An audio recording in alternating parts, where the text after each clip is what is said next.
Assalomu alaykum aziz tumandoshlar hamda brifing ishtirokchilari. Oilaviy ajrimlar bugungi kunda dolzarb muammoga aylanib ulgurdi.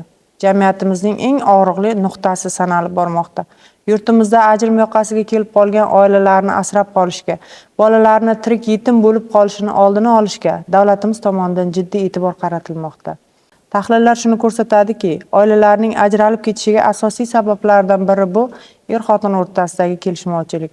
O'zaro bir-birini tushunmaslik, uchinchi shaxs aralashuvi, befarzandlik, juft haloliga xiyonat, uzoq vaqt davomida birga yashamaslik hamda moddiy yetishmovchiliklar tufayli oilalar ajrashib ketmoqda. Davlatimiz rahbari tomonidan oilaviy ajrimlarni oldini olish va jamiyatda shu kabi salbiy illatlarni oldini olish maqsadida davlat tashkilotlaridan tashqari bir qancha jamoatchilik tuzilmalari tashkil etilgan.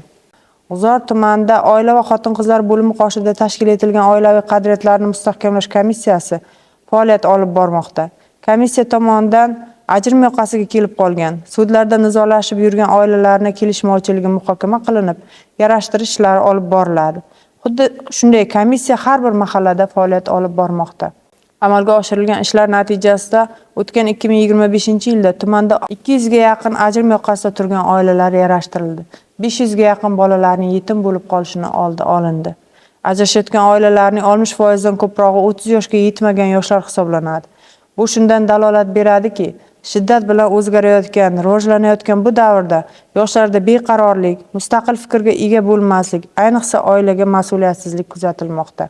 Achinarlisi, jinoyat va huquqbuzarlik sodir etayotgan, hayotda yo'lidan adashgan yoshlarning aksariyatini ota-onalari ajrashgan, qarovsiz va nazoratsiz qolgan yoshlar hisoblanadi. G'uzor tumanida O'zbekiston Respublikasi Vazirlar Mahkamasining oila institutini yanada rivojlantirish hamda yoshlarni oilaviy hayotga tayyorlash chora-tadbirlari to'g'risidagi 820-sonli qarorning ijrosini ta'minlash maqsadida yoshlarni oilaviy hayotga tayyorlash markazi faoliyati yo'lga qo'yilgan. Bu markazda Oila va xotin-qizlar bo'limi, tuman adliya bo'limi, fuqarolik ishlari bo'yicha sudlar, tuman ichki ishlar bo'limi, diniy idora vakillari, tuman tibbiyot birlashmasining rahbarlari tomonidan bo'lajak kelin-kuyovlar, ya'ni nikohlanuvchi yoshlarga oila qurishning qonuniy asoslari, mustahkam oila qurish sirlari, oilani to'g'ri rejalashtirish, sog'lom otalik va onalik baxtiga erishish, qaynona-qaynotaga hurmat ko'rsatish, to'ylarni ixcham o'tkazish natijasida oilaviy byudjetni saqlash, mahr, taloq tushunchalari to'g'risida ma'lumot beriladi. Hayotiy misollar bilan tushuntiriladi. Yoshlar bilan savol-javoblar o'tkazilib, ularning oilaga bo'lgan munosabati o'rganiladi hamda kerakli maslahatlar beriladi. Shu o'rinda ota-onalarga murojaat qilmoqchiman. Aziz ota-onalar, farzandingizga kitob bering, tarbiya bering, ularni oilaviy hayotga tayyorlab boring. Bugungidek to'kin sochinlik zamonida biz ota-onalar farzandimizni faqat iqtisodiy tomondan ta'minlashga, hech kimdan kam bo'lmay yashashi uchun harakat qilyapmiz. Lekin ularning dunyoqarashi, qiziqishlari, mustaqil oilaviy hayotga tayyorligi haqida o'ylab ham ko'rmayapmiz. Shuning uchun farzandlarimizga oila qurishidan avval oila, er-xotin, qaynona, qaynota haqida to'g'ri tushuncha beraylik. Oila muqaddasligini ularning ongiga singdiraylik. Avvalo o'zimiz ularga namuna bo'laylik.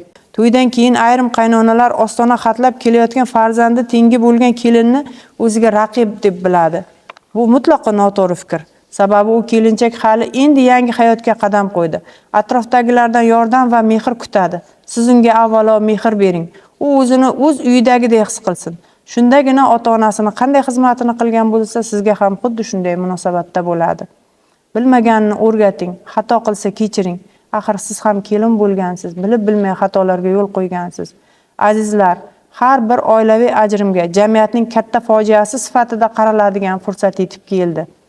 Har bir insonni baxtli yashashga, hayotini tinchlik, totuvlikda o'tkazishga haqqi bor. Zero oilasi tinch bo'lgan xonadonda baxt ufurib turadi, osoyishtalik hukm suradi. Bolalar shod-xurramlikda yashaydi. Yangi O'zbekistonda qurilayotgan oilalar doim mustahkam bo'lsin. E'tiboringiz uchun rahmat.